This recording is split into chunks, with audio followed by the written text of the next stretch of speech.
The champagne glass trembled in Margaret's hand as every face in that marble-walled gallery turned toward me. The curator's voice still echoed, "Our anonymous benefactor, who made tonight possible with his extraordinary generosity. 20 years of whispered conversations behind cupped hands, 20 years of 'he's just a plumber' glances, and now this suffocating silence. The woman who'd laughed at my calloused fingers an hour ago stood frozen, her mouth a perfect O of horror. But it was my wife's eyes that cut deepest, wide with something I couldn't name. Shame, pride, fear. The check stub in my jacket pocket suddenly felt like it weighed 1,000 pounds. My name is Robert Morrison, and I've been lying to everyone I love for 2 decades. The pipe wrench slipped from my grip and clattered against the basement floor of the Brennan house, sending an echo through their sub-zero wine cellar that probably cost more than my truck. I cursed under my breath, not at the wrench, but at the irony. Here I was, 63 years old, lying on my back under a luxury home's imported marble sink, while upstairs, Mrs. Brennan complained to her husband about the help tracking mud through her foyer. "Robert, you getting that fixed?" Tom Brennan's voice drifted down the stairs, impatient as always. "Almost there, Mr. Brennan." I kept my voice level, professional.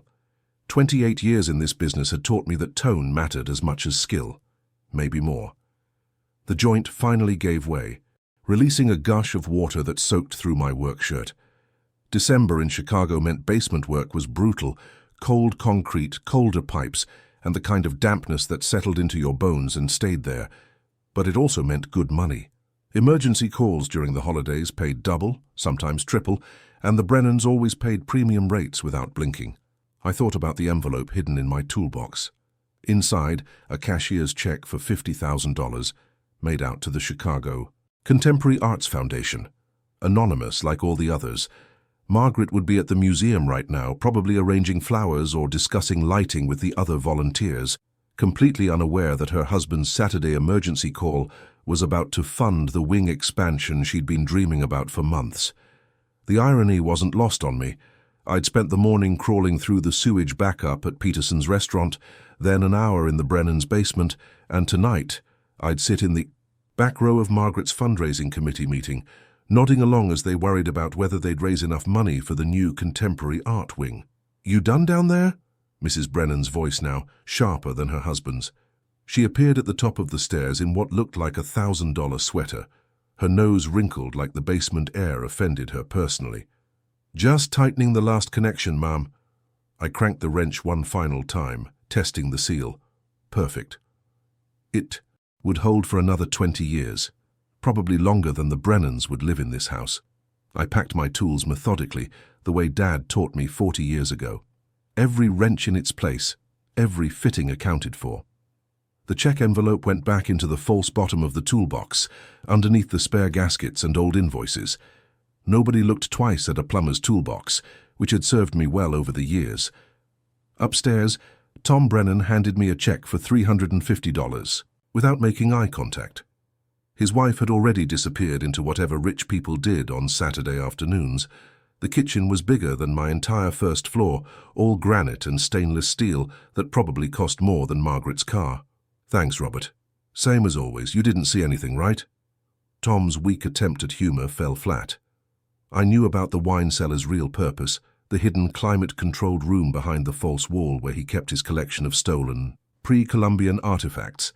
I also knew he assumed I was too stupid or too desperate for his money to care. "See what, Mr. Brennan?" I gave him the smile he expected, simple Robert the plumber, grateful for the work. Outside, the December wind cut through my jacket as I loaded the truck. 3 more calls today.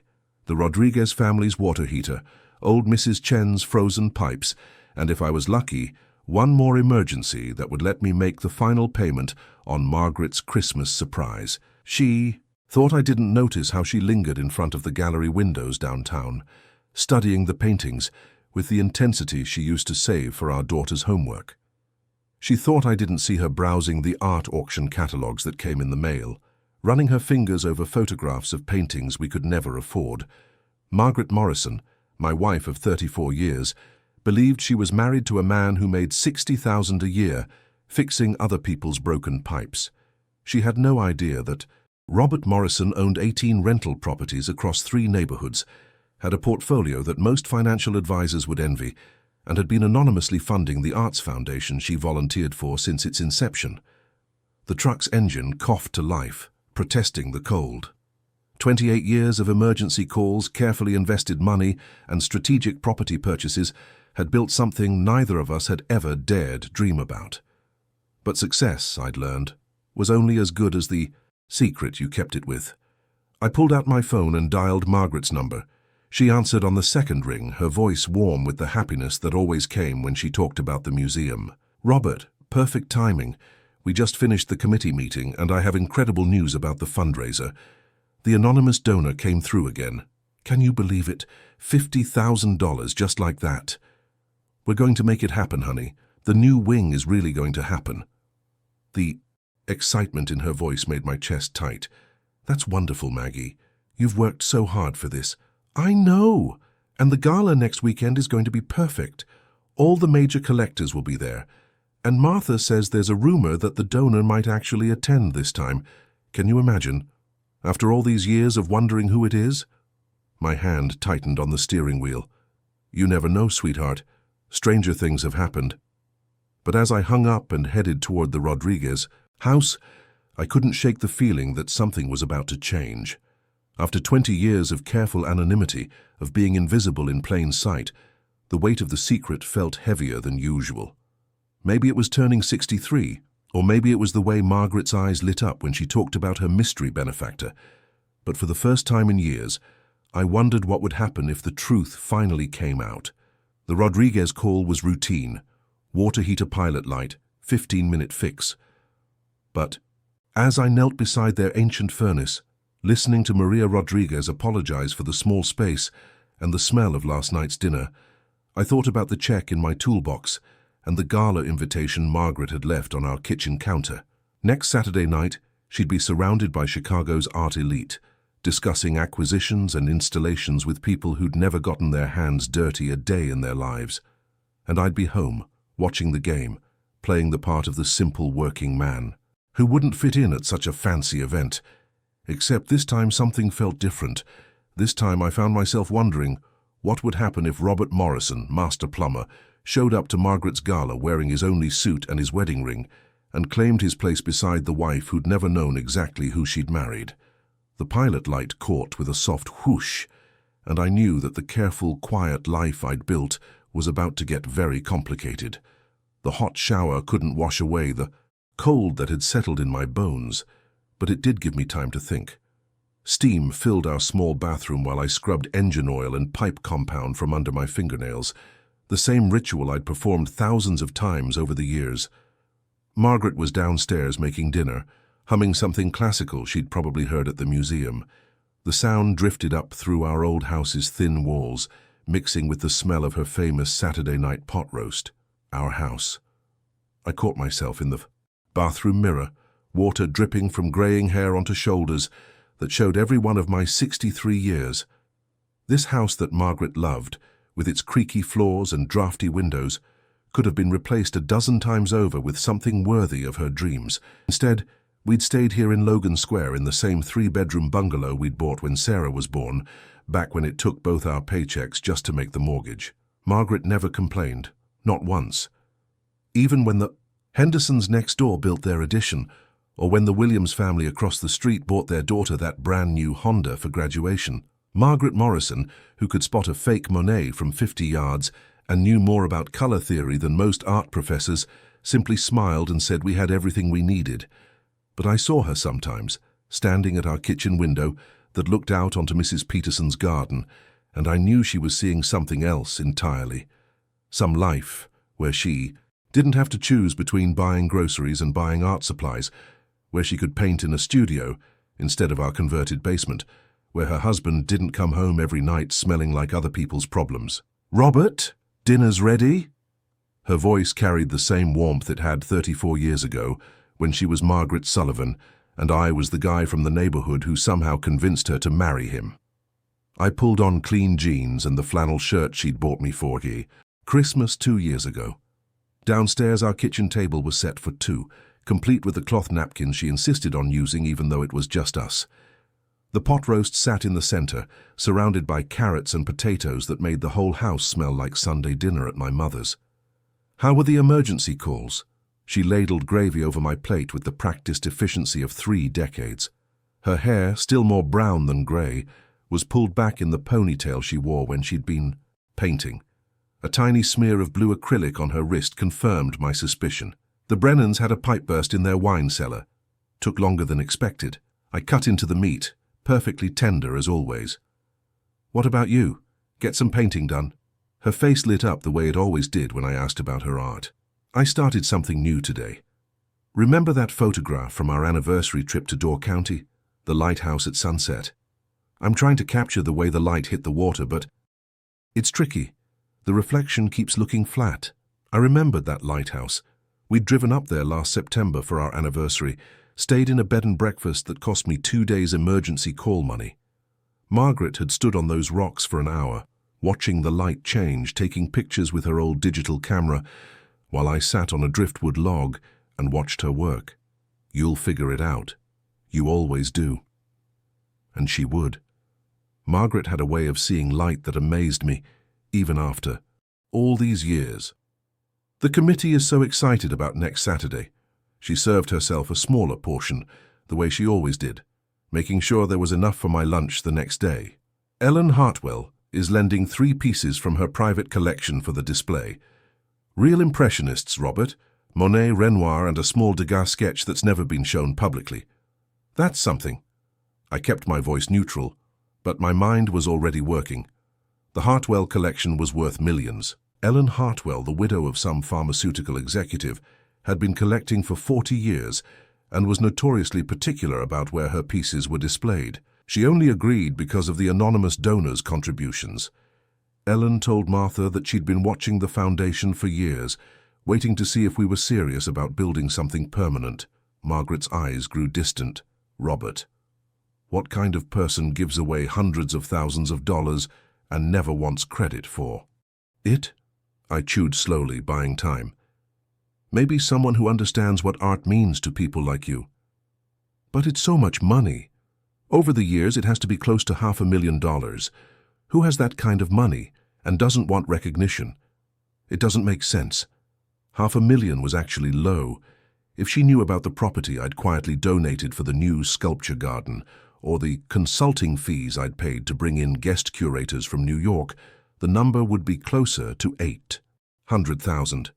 But Margaret was doing what she always did, assuming people operated from the same honest, straightforward motives she did. Maybe they get their recognition in other ways. The words came out before I could stop them. She looked at me curiously. What do you mean? I reached for her hand across the table, feeling the calluses on her fingers from years of stretching canvases and mixing paints. Maybe seeing what they've helped create is enough. Maybe watching someone they care about do what they love is worth more than having their name on a plaque. Margaret's smile was soft, understanding. You're such a romantic, Robert Morrison. After all these years, you still surprise me. If only she knew. After dinner, we sat on the couch watching some cooking show Margaret liked, her feet tucked under my leg while she sketched in the margins of a museum catalogue. This was our Saturday night routine, had been for years. Margaret would sketch while half watching television, and I'd pretend to pay attention to whatever was on while actually watching her work. Tonight she was drawing what looked like gallery spaces, complete with track lighting and wall placements. They're planning the layout for the new wing, she said without looking up. Martha asked for my input on the flow between rooms. She says I have a good eye for how people move through spaces. You do. Martha Gilmore was the foundation's director, a sharp woman in her 50s who'd built the organization from nothing over the past 15 years. She was also one of the few people who knew that the anonymous donor had started giving just months after Margaret began volunteering. I keep thinking about what you said at dinner, about getting recognition in other ways. Margaret's pencil paused over the paper. Maybe our mystery benefactor isn't looking for credit because they already have everything they need. What do you mean? Maybe they're already rich in the ways that matter. Maybe they have someone who loves them exactly as they are, and that's enough. She looked at me with those green eyes that had convinced me to propose after only 6 months of dating. Not everyone needs their name in gold letters to feel valuable. My chest tightened. If she only knew that the man sitting next to her, the man she'd been married to for 34 years, was the same person she spent hours wondering about, speculating about, creating elaborate theories about. "Robert, you okay? You look like you've seen a ghost. Just tired, long day." But I wasn't tired. I was terrified. Terrified that if I opened my mouth, 20 years of careful secrets would come pouring out. Terrified that if I didn't, I'd spend the rest of my life watching my wife fall in love with a version of me she didn't know existed. My phone buzzed with a text message. Margaret glanced at it absently as I checked the screen. "Emergency call?" she asked. "No." I stared at the message, my blood going cold. "It's from your friend Martha." "Martha? What does she want with you?" I held up the phone so she could read it. "Robert, I hope you don't mind me getting your number from Margaret. I have a proposition that might interest you. Are you free for coffee Monday morning? I think it's time we talked." Margaret frowned. "That's odd. What would Martha want to talk to you about?" But I knew exactly what Martha Gilmore wanted to talk about. After 15 years of running the foundation, Martha was nobody's fool. And if she'd put together what I'd spent 20 years keeping apart, then the carefully constructed wall between Robert Morrison the plumber and the mysterious benefactor was about to come crashing down. The question was, did I let it fall, or did I figure out a way to keep running from the truth? Monday morning came too soon and not soon enough. I'd spent Sunday replacing the Kowalski family's garbage disposal and rerouting the Patel's kitchen sink drain, but my mind wasn't on the work. Every time my phone buzzed, my heart jumped. Every time Margaret mentioned the foundation, I felt like she could see right through me. The coffee shop Martha had suggested was one of those places where everything cost $6 and the baristas had degrees in philosophy. Not my usual territory, but it was neutral ground. Nowhere Margaret would accidentally run into us. Nowhere the other contractors would see Robert Morrison sitting across from the director of the... I arrived 15 minutes early and ordered black coffee, claiming a corner table where I could see the door.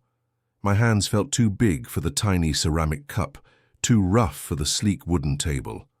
A woman at the next table was typing on a laptop that probably cost more than most people's monthly rent, occasionally glancing at me like I was lost.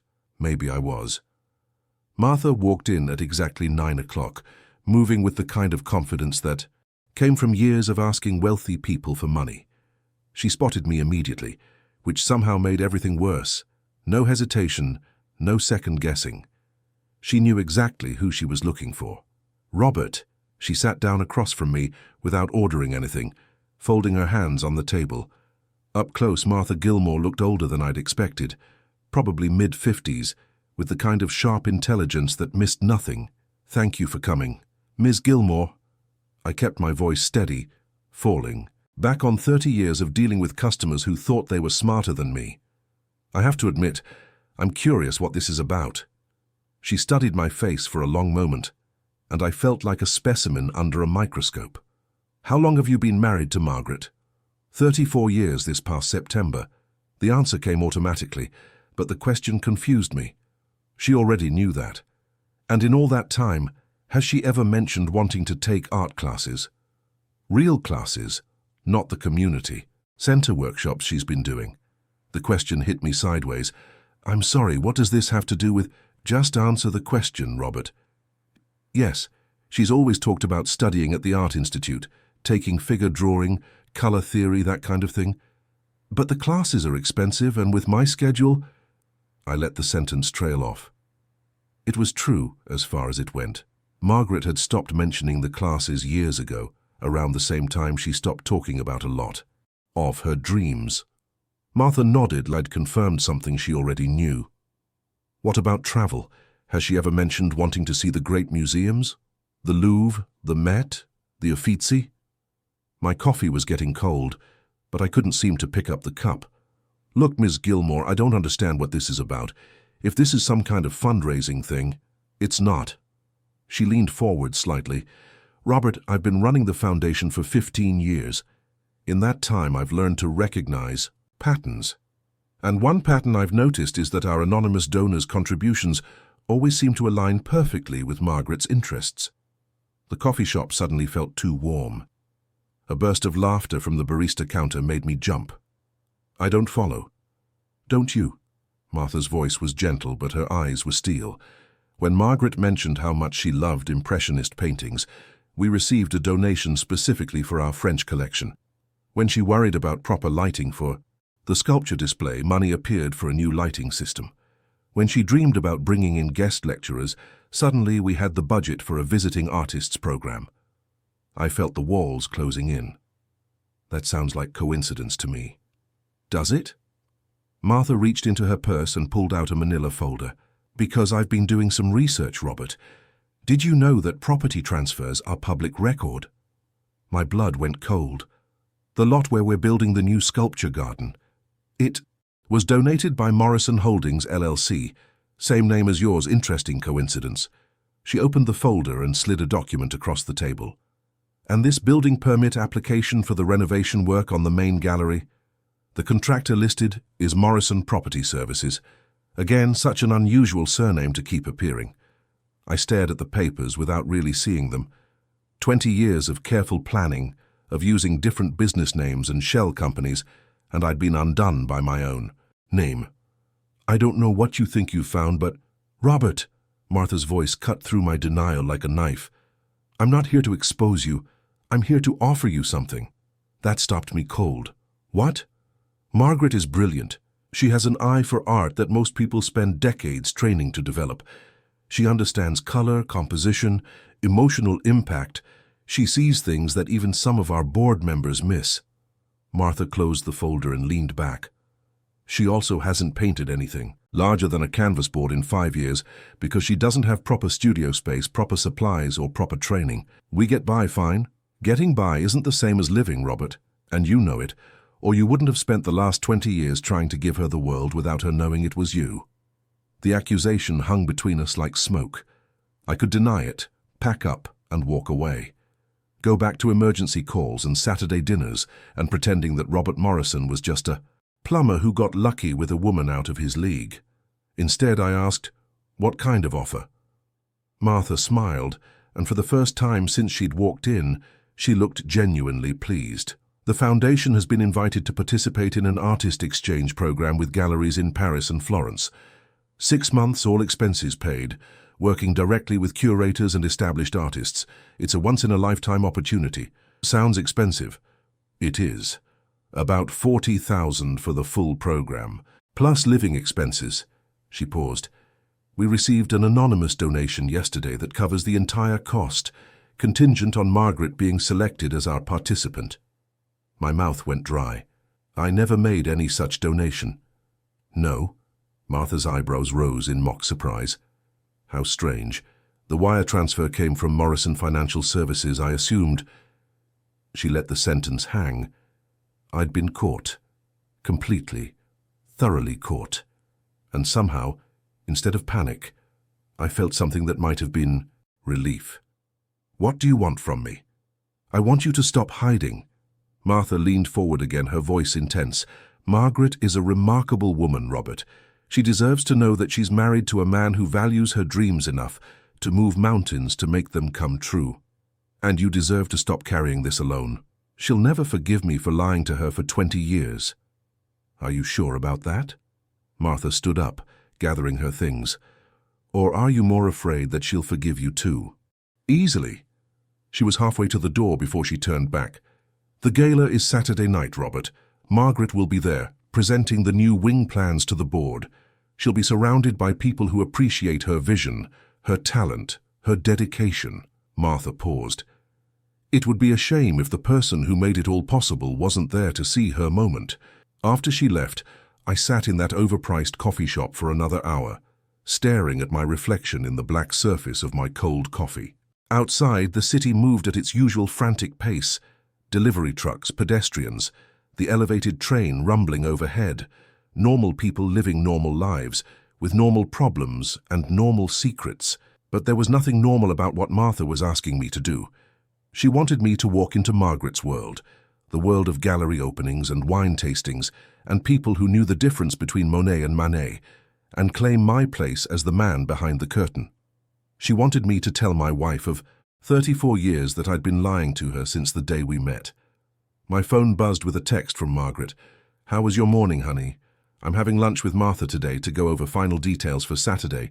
Can't wait to see you tonight. Love you." I stared at the message for a long time before typing back, "Love you too, Maggie. See you tonight." But as I drove across town to fix Mrs. Henderson's leaky faucet, I couldn't shake the feeling that tonight, and every night after, was going to be very different from what either of us expected. Because Martha Gilmore was right about one thing. Margaret deserved to know the truth. The question was whether I had the courage to tell her, and whether our marriage was strong enough to survive the answer. Mrs. Henderson's faucet was a simple washer replacement, but I took my time anyway. Her kitchen smelled like cinnamon and coffee, the kind of homey warmth that reminded me of my mother's house. She fussed around me while I worked, offering cookies and asking about Margaret's art projects the way neighbors did in our part of town.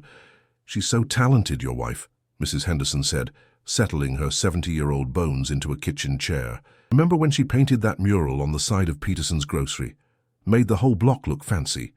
I did remember. Margaret had volunteered to cover up some graffiti and ended up creating a street scene that drew visitors from across the city. The local paper had done a story about it, calling her an undiscovered treasure hiding in plain sight. I'd cut out that article and kept it in my wallet for 3 years until the paper wore thin from handling. "She's something special," I agreed, tightening the packing nut around the stem. "You know what she needs? One of those fancy studios like they have downtown. Room to spread out, good light." Mrs. Henderson dunked a cookie in her coffee. "Course, those places cost a fortune, but a woman with her talent—" I turned the water back. "On testing the seal. Perfect. No drips, no leaks. If only fixing my marriage would be that straightforward." My phone rang just as I was packing up. Margaret's name on the screen, but when I answered, her voice sounded different. Excited, but underneath that, something else I couldn't identify. "Robert, are you busy?" "Just finishing up at Mrs. Henderson's."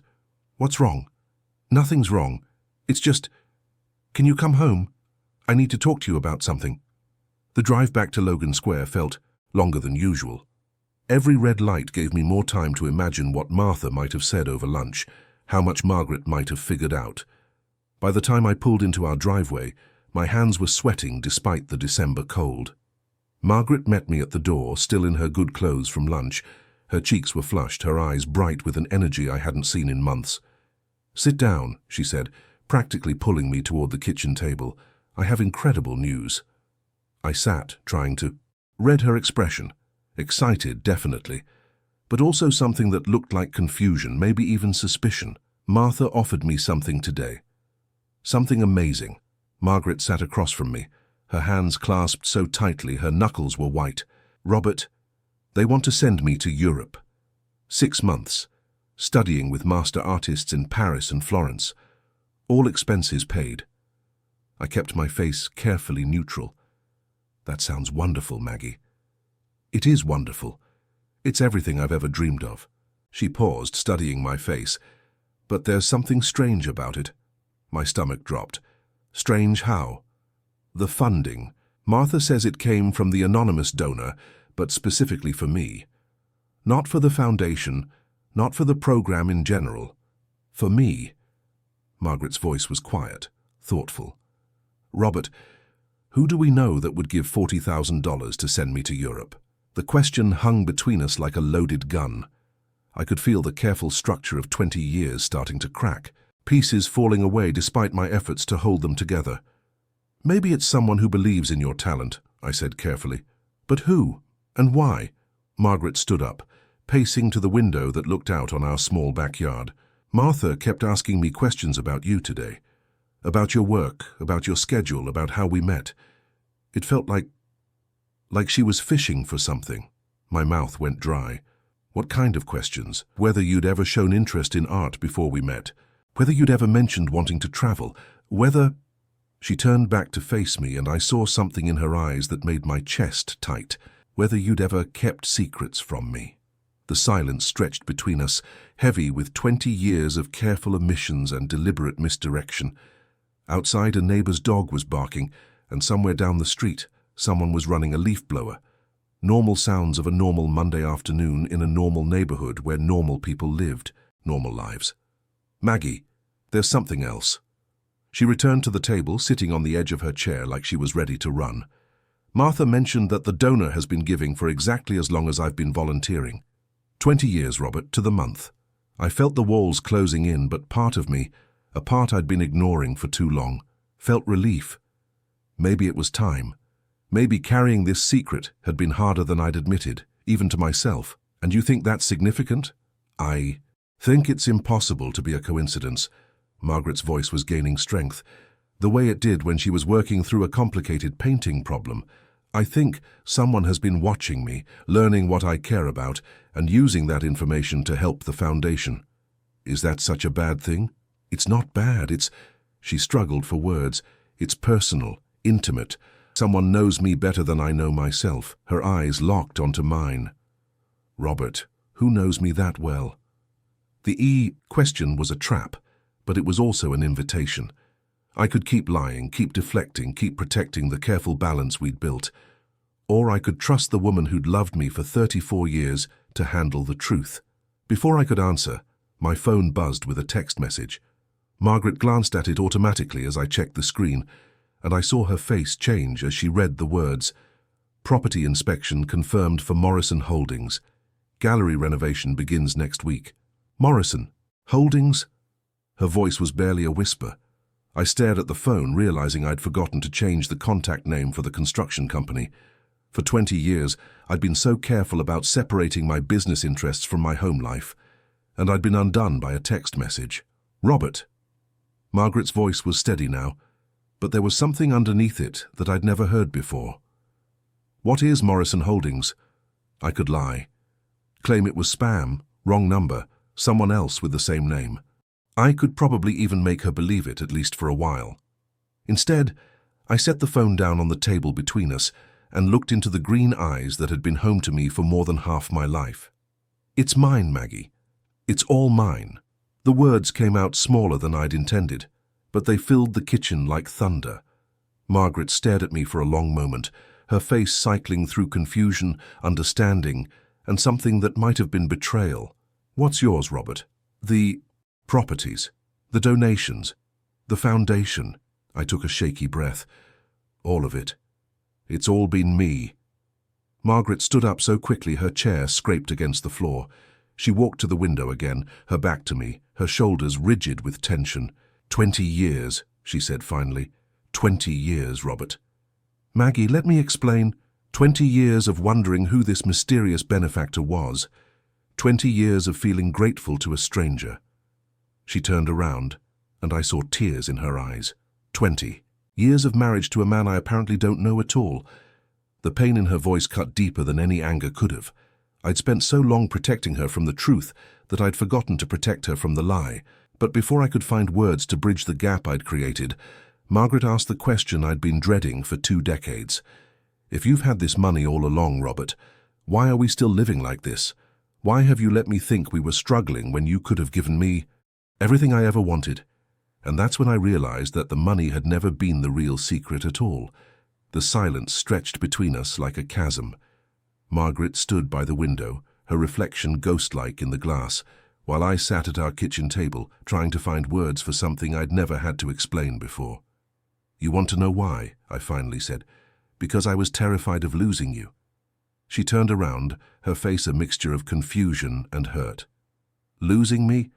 Robert, what are you talking about? I stood up, needing to move, needing to do something with my hands. You remember how we met, Maggie? Really remember? Of course I remember. You were fixing the pipes in my apartment building, Mrs. Kowalski's place on Ashland. Her voice was cautious, like she was worried about where this was heading.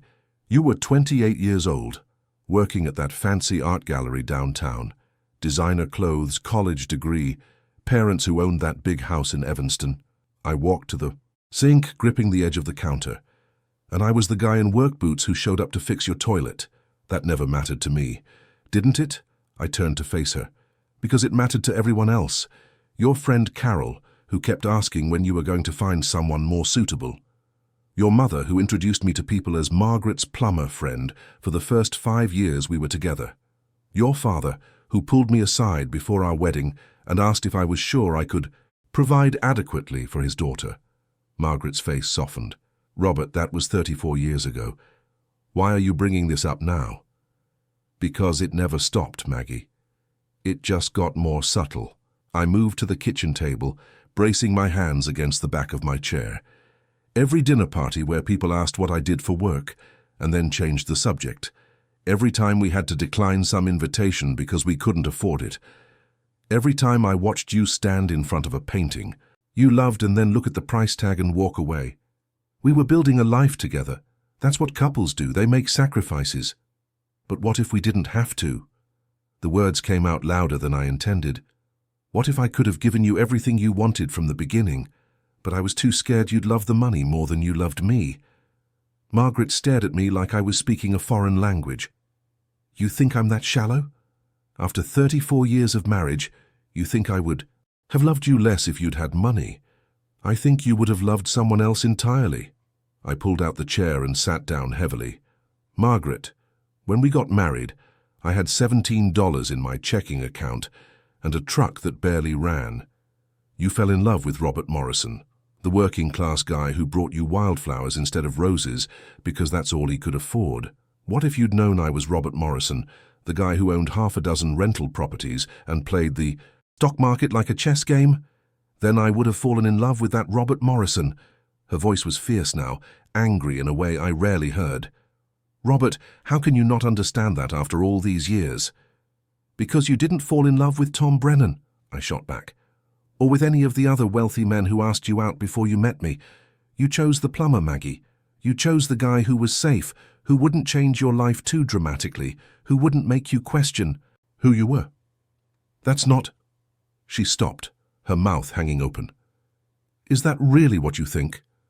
That I chose you because you were safe? The question hung in the air between us, and I realized I'd just revealed something I'd never admitted even to myself. For 20 years I'd been so afraid of being loved for my money that I'd convinced myself I was only lovable without it. Robert Morrison, you are the most infuriating man I've ever met. Margaret sat down across from me, her green eyes blazing. Do you want to know why I fell in love with you? It wasn't because you were safe, it was because you were the first man I'd ever met who looked at me, really looked at me, and saw something worth protecting. What do you mean? I mean, you're the only person who ever noticed that I stopped eating when I was nervous.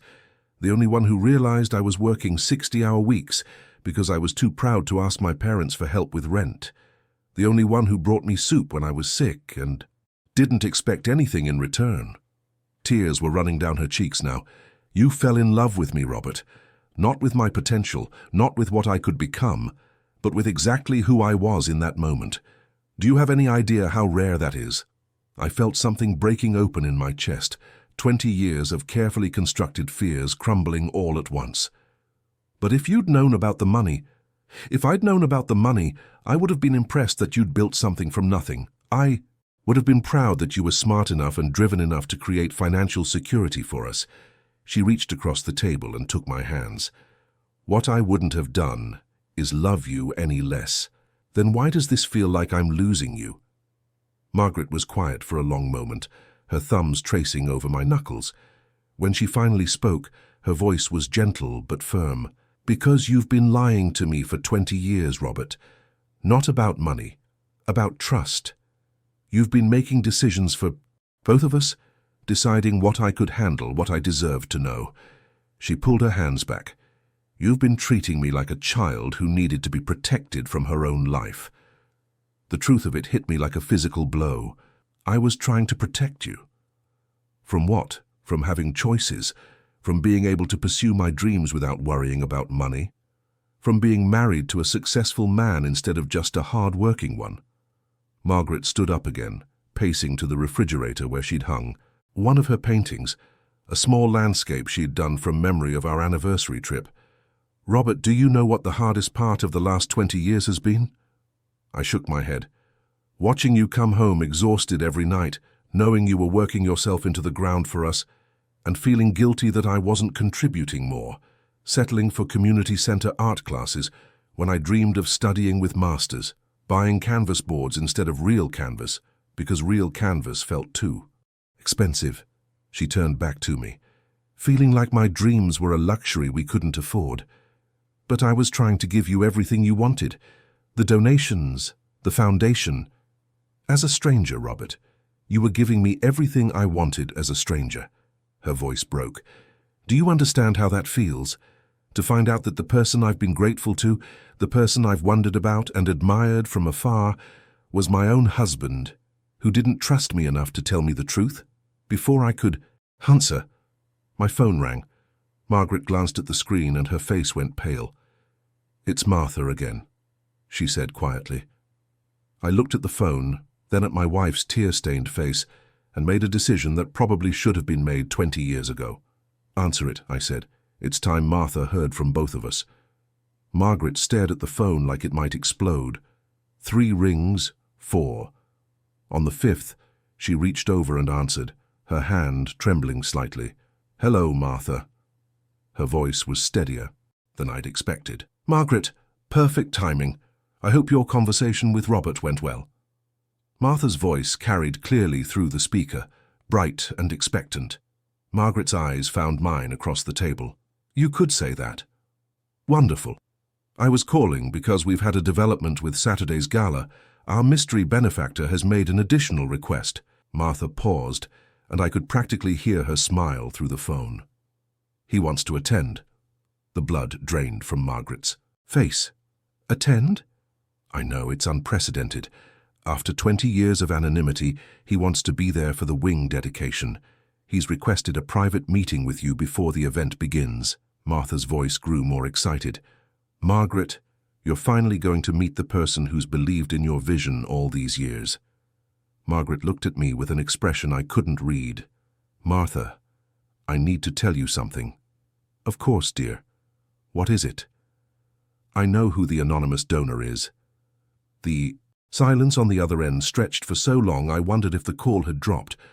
When Martha finally spoke, her voice was carefully neutral. Do you? It's Robert. Margaret's words came out in a rush. It's been Robert all along. Another pause. Then, to my complete surprise, Martha laughed. Well, it's about time, she said. I was starting to think you'd never figure it out. Margaret's mouth fell open. You knew? Margaret, honey, I've known for 15 years. Did you really think I'd run a foundation this long without thoroughly investigating every major donor? Martha's voice was warm, amused. The question was whether Robert would ever find the courage to tell you himself. I felt like I'd been punched in the stomach. You've known for 15 years. Hello, Robert. Yes, I've known. Shell companies and LLCs can only hide so much when someone knows where to look. Martha chuckled. Though I have to say, your commitment to staying anonymous was impressive. Most donors start wanting recognition after the first big check.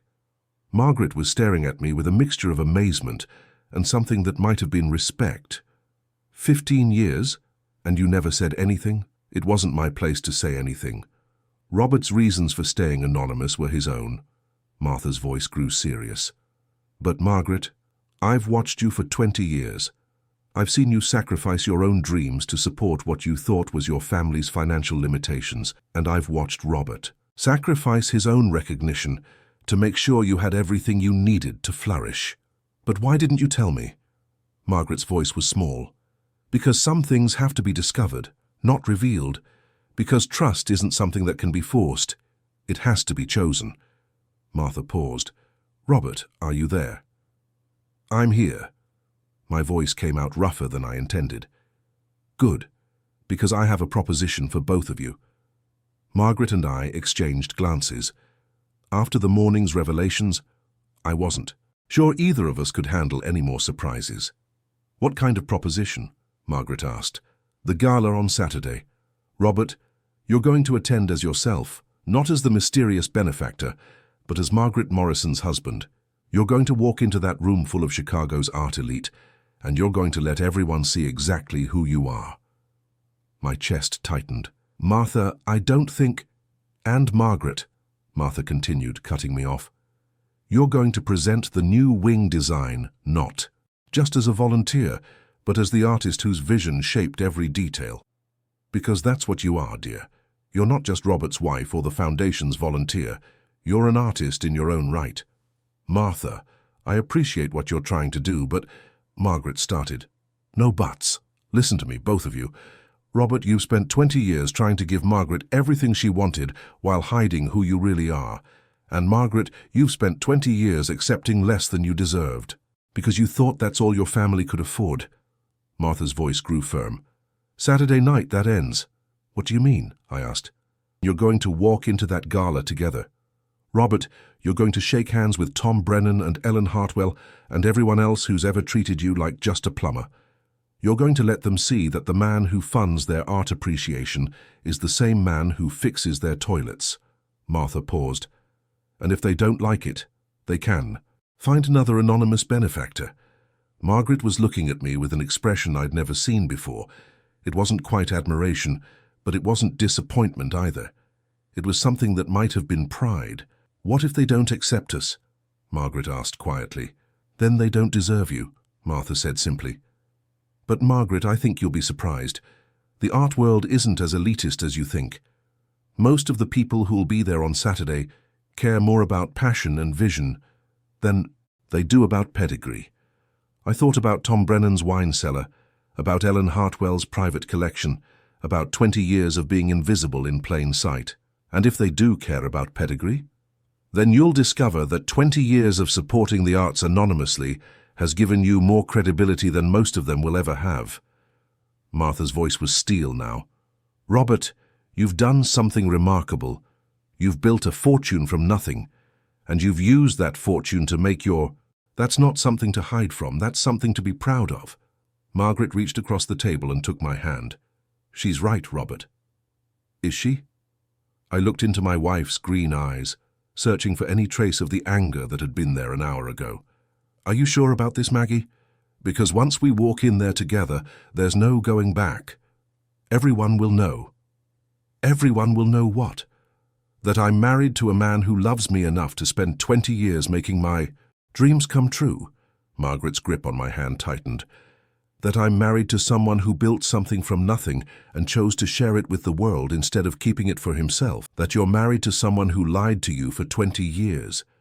That I'm married to someone who was so afraid of losing me that he forgot I chose him for who he was, not what he had. Margaret's voice was soft but certain. Robert, I was angry. I'm probably still angry. But I'm not going anywhere. Through the phone, Martha cleared her throat. So do I put you both down for Saturday night? Margaret looked at me, raising her eyebrows in a question. 20 years of careful secrecy hanging in the balance, waiting for my answer. I thought about the Brennan's wine cellar, about Mrs. Henderson's kitchen, about the gap between the life I'd given Margaret in secret and the life we'd lived together in reality. I thought about walking into a room full of people who knew me as a plumber and introducing myself as their benefactor. Then I looked at my wife of 34 years, the woman who'd fallen in love with me when I had nothing, and realized that maybe it was time to find out if she could love me when I had everything. Put us both down, I said. It's time Margaret Morrison got the credit she deserves. But as Martha hung up and Margaret smiled at me across our kitchen table, I couldn't shake the feeling that Saturday night was going to change everything. And I still wasn't sure if we were strong enough to handle what came next. Saturday evening arrived, with the kind of Chicago cold that cut through your best coat and settled in your bones. I stood in front of our bedroom mirror, adjusting the tie Margaret had bought me 3 Christmases ago, the only one I owned that didn't have paint stains on it. My hands were shaking slightly, whether from nerves or the cold, I couldn't tell. You look handsome, Margaret said from behind me. I turned to see her in the doorway, wearing a black dress I'd never seen before. She looked stunning, elegant in a way that reminded me of the woman I'd first met 34 years ago. Where did you get that dress? She smiled, a little shy. I bought it yesterday, with my own money, from my own account. Her voice carried a note of defiance. I figured if I was going to be introduced as an artist instead of just a volunteer, I should look the part. We'd spent the last 5 days in careful conversation, working around the edges. Of 20 years of secrets, like 2 people learning to walk again after a long illness. The anger was still there, underneath everything else, but so was something I hadn't expected. Relief. Margaret knew everything now, and she was still here. The ride downtown was quiet, both of us lost in our own thoughts. The Chicago Contemporary Arts Foundation occupied a restored warehouse in River North, its brick walls and industrial windows transformed into something that belonged in a magazine. As our taxi pulled up, I could see well-dressed people streaming through the entrance, laughing and talking in the easy way of people who'd never worried about money. "Robert." Margaret's hand found mine. "Are you ready for this?" I looked at the building where I'd been funding exhibitions for 20 years without ever setting foot inside. "No, but let's do it anyway." Martha met us in the lobby, resplendent in burgundy silk and pearls that probably cost more than my truck. But her smile was warm, genuine as she embraced Margaret and shook my hand. "You both look wonderful," she said. "Margaret, the board is excited to hear your presentation, and Robert," she paused, studying my face. "Thank you. For all of it." The main gallery had been transformed for the evening. Soft lighting highlighted the permanent collection, while servers in black uniforms circulated with champagne and hors d'oeuvres that looked too artistic to eat. The crowd was exactly what I'd expected. Men in expensive suits, women in designer dresses, everyone speaking in the cultivated voices of people who'd never had to raise them to be heard. And scattered throughout, like landmines waiting to explode my carefully constructed evening, were faces I recognized from 20 years of house calls. Tom Brennan stood near the bar, holding court with a group of younger men who laughed too loudly at his stories. Ellen Hartwell examined a small sculpture with the intense focus of someone who'd spent decades collecting beautiful things. Dr. Patricia Wells, whose kitchen sink I'd unclogged just last month, discussed color theory with a man I didn't recognize. "They don't look so intimidating," Margaret whispered. Before I could answer, Tom Brennan's voice cut across the room. "Robert Morrison?" He was staring at us with the kind of confusion that comes from seeing familiar people in unfamiliar contexts. "What are you doing here?" The conversations around us faltered as heads turned in our direction. I felt Margaret's hand tighten on my arm, but when I looked at her, she was standing straighter, her chin raised in quiet defiance. "Hello, Tom," I said, keeping my voice level. "We're here for the gala." Tom's eyes flickered between Margaret and me, trying to process what he was seeing. "I didn't realize you were interested in art." "My husband has many interests," Margaret said smoothly. "Some of them might surprise you." Martha appeared beside us as if summoned. "Tom, I don't think you've officially met Margaret Morrison, have you? She's our lead volunteer and the visionary behind tonight's new wing design." Martha's smile was sharp as a blade. "And Robert, of course, is one of our most valued supporters." Tom's face went through several interesting expressions before settling on polite confusion. "Supporter." "Robert has been extraordinarily generous to the foundation over the years," Martha continued. "In fact, he's the reason we're able to dedicate the new wing tonight." I watched understanding dawn in Tom's eyes, followed quickly by something that looked like panic. 20 years of treating me like the help, of assuming I was too simple to notice his condescension, and now... "That's..." Tom stammered. "Wonderful," Margaret suggested helpfully. "Robert's always believed in supporting the arts, haven't you, darling?" Before Tom could recover, Ellen Hartwell materialized beside us. "Did I hear correctly? Mr. Morrison is our anonymous benefactor." Her voice carried the authority of someone accustomed to being the most important person in any room. "Not anonymous anymore," I said, extending my hand. "It's a pleasure to finally meet you properly, Mrs. Hartwell." Ellen studied me with the same intensity she'd given the sculpture, as if I were a piece she was considering for her collection. How extraordinary. And here I'd been imagining some reclusive millionaire with inherited wealth. She paused. "You're the plumber who worked on my guest bathroom last spring." "Yes, ma'am. You did excellent work." Ellen's smile was genuine now, appreciative. "I have to say, this is refreshing. Too many donors want recognition without having done anything to earn it. You've actually built something." Margaret stepped forward. "He's built many things, Mrs. Hartwell, not just businesses, but opportunities for artists like me to flourish. And you're the artist behind the new wing design?" Ellen turned her attention to Margaret. "Martha showed me the preliminary sketches. Brilliant work. The way you've planned the flow between the contemporary and classical pieces shows real understanding of how art speaks to itself across centuries. I watched Margaret's face light up with the kind of professional recognition she'd dreamed of for decades. Thank you. I wanted to create spaces where the conversations between different periods felt natural, inevitable, exactly what I was hoping to hear. Ellen glanced around the room, where other conversations were resuming, but with frequent glances in our direction. Most of these people are going to be talking about tonight for months. The anonymous benefactor revealed, the brilliant artist who's been hiding in plain sight. She raised her champagne glass. 2 pleasant surprises. As Ellen moved away, Margaret leaned close to my ear. How do you feel? I looked around the room, at Tom Brennan still staring at us in bewilderment, at Dr. Wells approaching with what looked like genuine enthusiasm, at the other guests who were beginning to understand that the evening had taken an unexpected turn. Terrified, I admitted, and free. Martha's voice rose above the crowd, calling everyone's attention for the evening's presentation. Margaret squeezed my hand once, then walked to the front of the room with the confidence of someone who finally understood her own worth. Ladies and gentlemen, Martha began, tonight we celebrate not just the expansion of our space, but the vision that made it possible. Margaret Morrison has volunteered with our foundation for 20 years, bringing both artistic insight and passionate advocacy to everything we do. Tonight, she presents the design for our new contemporary wing. Margaret began to speak about sightlines and lighting, about the conversation between artwork and architecture, about creating spaces where art could breathe and visitors could discover. But I heard something else underneath her words. The voice of a woman who'd finally stopped hiding her light under a bushel. When she finished, the applause was genuine, enthusiastic. Ellen Hartwell approached her immediately, and I heard fragments of conversation about guest curating and future exhibitions. Other board members circled, drawn by the combination of talent and the evening's revelations. Dr. Wells appeared at my elbow. Robert, I have to ask, when you were fixing my disposal last month, did you know this was coming? The evening?